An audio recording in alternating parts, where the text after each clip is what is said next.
Talking about Iowa means talking about flat landscapes dominated by cornfields, soybeans, and John Deere tractors moving slowly beneath the horizon. These are the geographic traits of the Midwest, a region often seen as monotonous. But beyond its main role as a pillar of food security, did you know that the Hawkeye State is home to some very strange collective identities? Several small towns in Iowa present architectural anomalies, cultural obsessions with giant objects, and even science fiction claims adopted as local historical fact. This complexity of weirdness creates a unique social landscape where the line between rural reality and human eccentricity becomes very blurred. First, if you drive to the far eastern edge of Jackson County, a geographic anomaly will immediately greet you: the town of Sabula, a place that feels almost impossible for an inland state. This is Iowa's only island city, a narrow piece of land with around 500 residents, completely surrounded by the fast-moving Mississippi River. Here, you may feel as if you are standing on the deck of a giant wooden tanker stranded in the middle of the water, connected to the outside world only by two narrow bridges that often make out-of-town drivers hold their breath while crossing. Sabula was originally an ordinary peninsula before the construction of Lock and Dam No. 13 by the United States Army Corps of Engineers in the 1930s flooded the surrounding lowlands and turned it into a man-made island. Local residents have adapted to living under the constant threat of major flooding, yet they refuse to move and instead build an eccentric communal culture. Here, people's backyards sit directly beside tugboat docks, and daily views are filled with thick river fog that often swallows rows of old wooden homes, creating a strange dystopian atmosphere in the middle of Iowa. From an isolated river island in the east, we move to a small town that celebrates the birth of a man who has not even been born yet.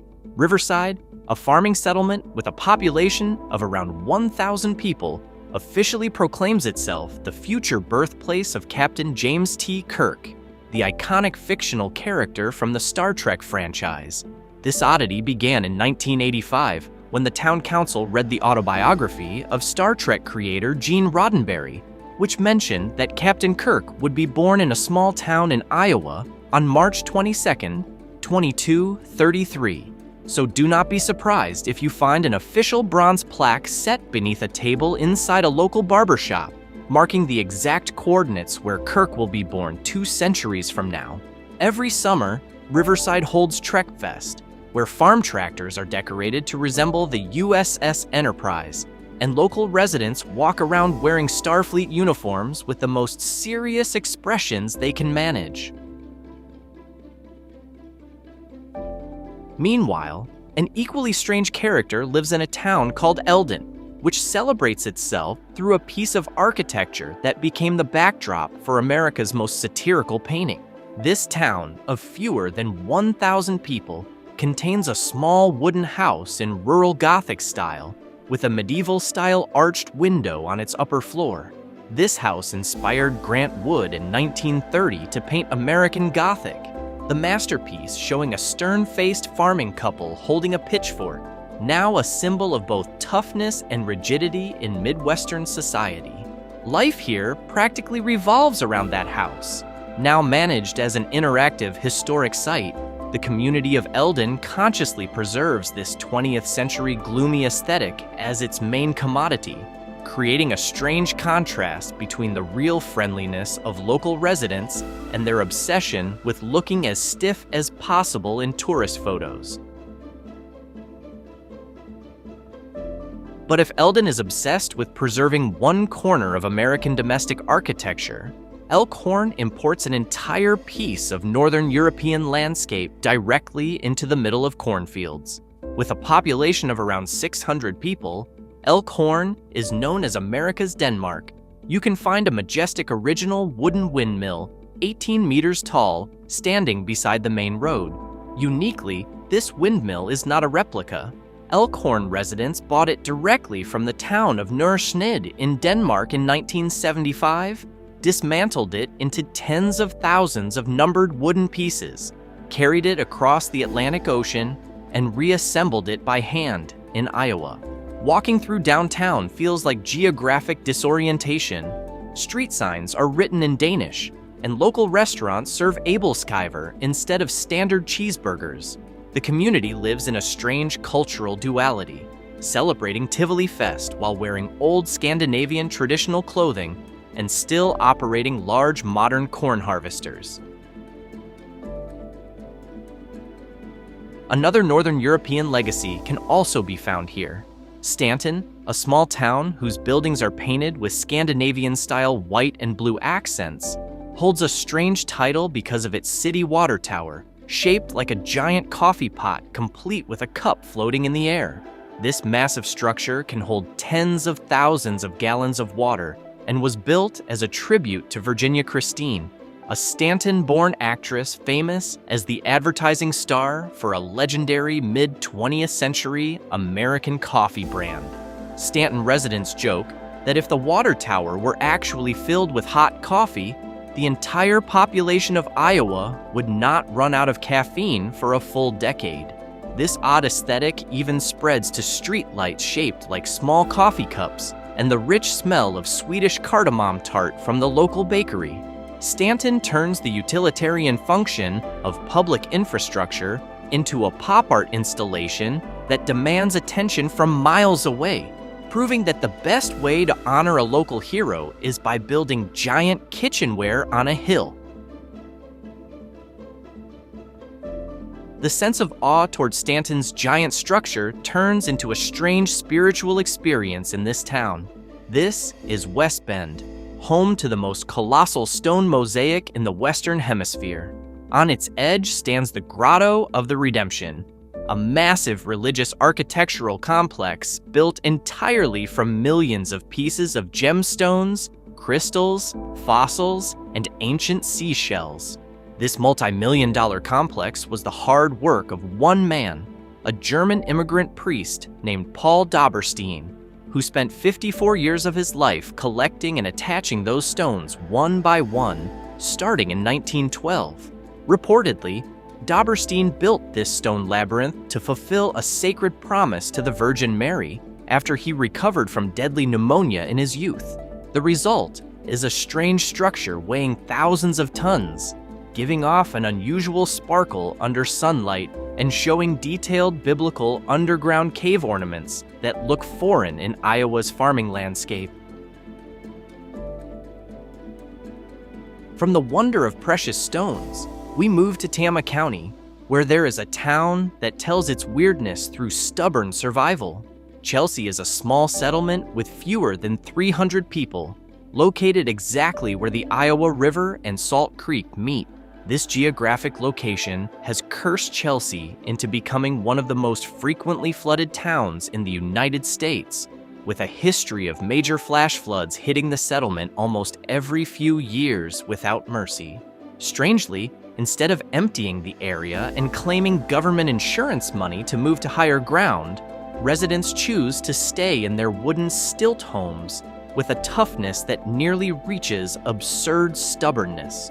Uniquely, the interior of a local downtown bar is filled with black lines on the walls marking the floodwater levels from 1993, 2008, and the most recent major flood, displayed like trophies rather than disaster records. Next is Villisca, a quiet town with fewer than 1,000 people. Its silence feels even stranger once you know the story behind it. On June 10th, 1912, during that hellish night, a mysterious killer slipped into a white wooden house downtown, used an axe, and slaughtered 8 sleeping people, including 6 children from the Moore family, before disappearing without a trace into the darkness of rural Iowa. And yes, the Villisca axe murder case has never been solved by police to this day, leaving behind social trauma and an empty house now known worldwide as the Villisca Axe Murder House. The house is preserved in its original condition without electricity or running water, and the town council has commercialized it as an expensive paranormal tourism site. Many people are willing to pay hundreds of dollars just to sleep on the floor where the massacre happened. Sure enough, the aura in Villisca feels deeply oppressive. It seems unwilling to move forward from 1912, and its quiet streets in the afternoon seem to whisper old secrets deliberately buried by the town's ancestors. Leaving the heavy atmosphere of Villisca, we now move to a weirdness that shines directly from its given name. What exactly comes to mind when you read this town's name? It is said to come from an old 16th century English greeting phrase, proposed by an eccentric general store owner named Peter Britton in 1879, when the town officially opened its first post office. The town once saw its population surge into the thousands when the coal veins beneath it were actively exploited, making it one of the noisiest towns in southern Iowa.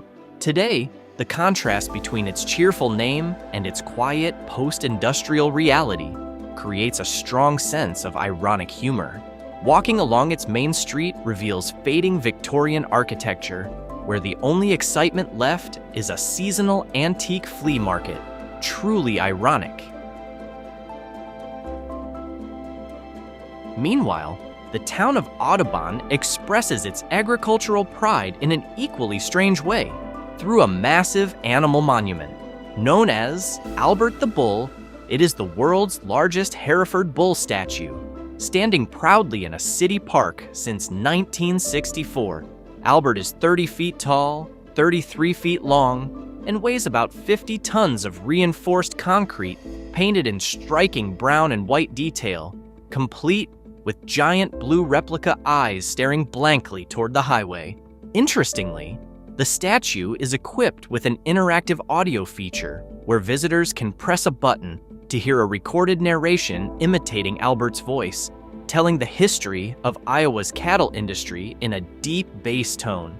Albert becomes a symbol of Midwestern humor, proving that the best way to promote a town is by building a giant talking farm animal replica.